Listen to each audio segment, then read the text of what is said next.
രാത്രിക്കുള്ള ചോറായി. അതിലേക്കൊരു കറി, അതും പെട്ടെന്നാണ്. കറി വേണം. എന്തുണ്ടാക്കുന്ന ആലോചിച്ച് ഫ്രിഡ്ജ് തുറന്നു നോക്കി.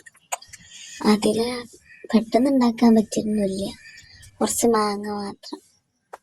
അങ്ങനെ അതടിച്ച് ഞാൻ ഷോക്കേസിൽ പോയിക്കപ്പോൾ അവിടെ ഉണ്ട് പപ്പടം കിടക്കണം. അപ്പം ഇന്ന് പപ്പടം കൊണ്ടൊരു കറിയാവാന്ന് വിചാരിച്ച് അങ്ങനെ അതിക്ക് വേണ്ടിയ ചെറുള്ളിയും വെള്ളുള്ളിയൊക്കെ എടുത്ത് പോലെ ഞാൻ തൊലിച്ച് എന്നിട്ടിങ്ങനെ ചെറുതാക്കി അരിഞ്ഞ് കഴിഞ്ഞപ്പം ഏറെ തോന്നിപ്പോന്ന് ഞാൻ അവിടെ തന്നെ വെച്ച്. പിന്നെ ഗ്യാസ് ഇല്ലാത്തതുകൊണ്ട് ഞാൻ പുറത്ത് അടുപ്പ് കൂട്ടിയേക്കാം.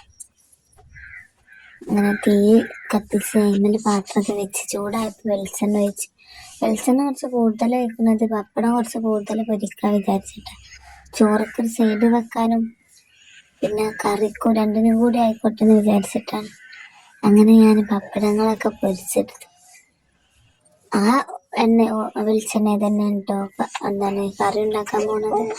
അതുകൊണ്ടാണ് കുറച്ച് കൂടുതൽ ഒഴിച്ചത്. അങ്ങനെ ഞാൻ ചോറക്കുള്ളതും കറിക്കുള്ളതും ആയിട്ടുള്ള പപ്പടമൊക്കെ പൊരിച്ചെടുത്തു. എന്നിട്ട് ആ വെളിച്ചെണ്ണയൊക്കെ തന്നെ നേരത്തെ അരിഞ്ഞ് വെച്ച ഉള്ളികളൊക്കെ ഇട്ടെടുത്തു. അതൊന്ന് നല്ലോണം മൂത്ത് വന്നപ്പോൾ അതിക്ക് കുറച്ച് മുളക് പൊടി ഇട്ടെടുത്തു.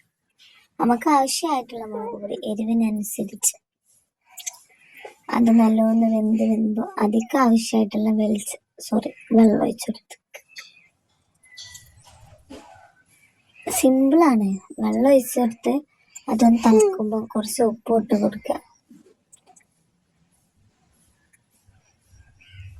എന്നിട്ട് ആവശ്യമായിട്ടുള്ള പപ്പടം നമുക്ക് എത്രയാണോ ഇഷ്ടം അത്ര ഇട്ട് കൊടുക്കുക. ഞാനൊരു 3 പപ്പടം ഇട്ട് കൊടുത്തിട്ടുണ്ടോ.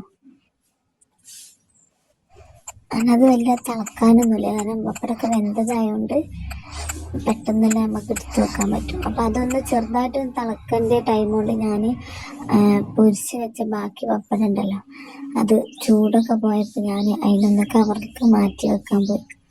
അതിന് ഓരോ കവറൊക്കെ മാറ്റി വെച്ചപ്പോൾ അതിനും ഈ പപ്പടം കറി റെഡി ആയിരുന്നു. അങ്ങനെ അതെടുത്ത് ഞാൻ ഗ്യാസിൽ കൊണ്ടുവന്ന് വെച്ചു. അങ്ങനെ മോളൂസ് ചോറിന് വന്ന്. റേഷൻ ചോറിന് ഈ കറി രസം ഉണ്ടാവുള്ളൂ കേട്ടോ. നമ്മളെ മറ്റേ കുറുവാരിക്ക് അത്ര അങ്ങോട്ട് പോകില്ല.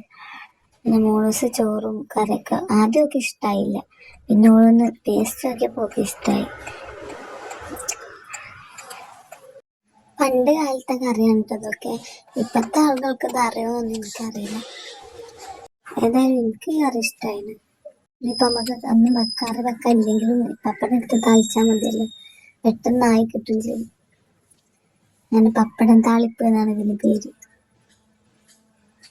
അപ്പോൾ ഇത്ര ഉൾക്കൊള്ളോട്ട് വീഡിയോ കണ്ട് സപ്പോർട്ടൊക്കെ ചെയ്യണേ.